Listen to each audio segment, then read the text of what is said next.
Israel Iran மேல தாக்குதல் நடத்துறத நிறுத்தல அப்படின்னா நீங்க தனித்து விடப்படுவீங்கன்னு அமெரிக்க அதிபர் டொனால்ட் ட்ரம்ப் பகிரங்கமா எச்சரிக்கை விடுத்திருக்கிறார். இஸ்ரேல் ஈரான் போருடைய தற்போதைய நிலை என்ன, இதன் முடிவுகள் என்னவாக இருக்கும் அப்படிங்கறத இப்போ நம்ம பார்க்கலாம்.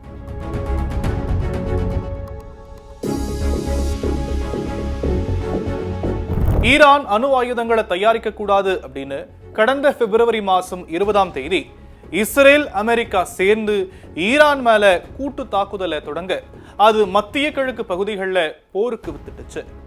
தொடர்ந்து ஈரான் வசம் இருக்கக்கூடிய ஹார்முஸ் நீரிணைய மூட உலக நாடுகள் பெருமளவுல பாதிக்கப்பட்டு அதோடைய தாக்கம் இன்னைக்கு வரைக்கும் தொடருது. 100 நாட்களுக்கு மேல நடந்துட்டு வர இந்த போர் ஒரு வழியா தற்காலிக போர் நிறுத்தம் அப்படிங்கிற நிலையில இருக்கு. ஈரான் மற்றும் இஸ்ரேலுக்கு இடையே பலகட்ட பேச்சுவார்த்தைகளும் தொடர்ந்து நடந்துட்டு வருது. போர் நிறுத்தம் அமல் இருக்கக்கூடிய நிலையில இஸ்ரேல் ஈரான் மேல தொடர்ந்து தாக்குதல் நடத்துறது பதற்றத்தை மேலும் அதிகரிக்கிற விதமா இருக்கு.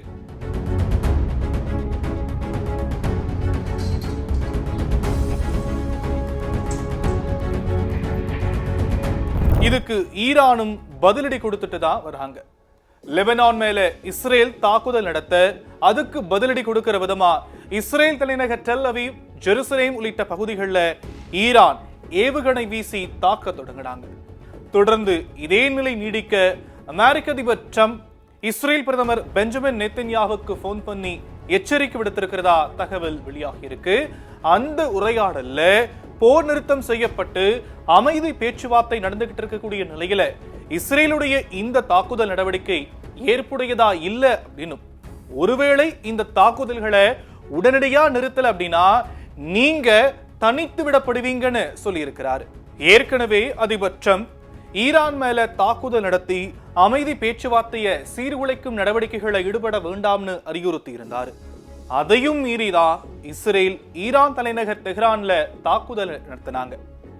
இந்த நிலையில ட்ரம்ப் விடுத்த இந்த எச்சரிக்கை பேசு பொருளா மாறியிருக்கு. இப்போ ஈரான் தங்களுடைய ராணுவ நடவடிக்கைகளை நிறுத்தி வைக்கிறோம்னு ஒரு அறிவிப்பையும் வெளியிட்டு இருக்கிறாங்க.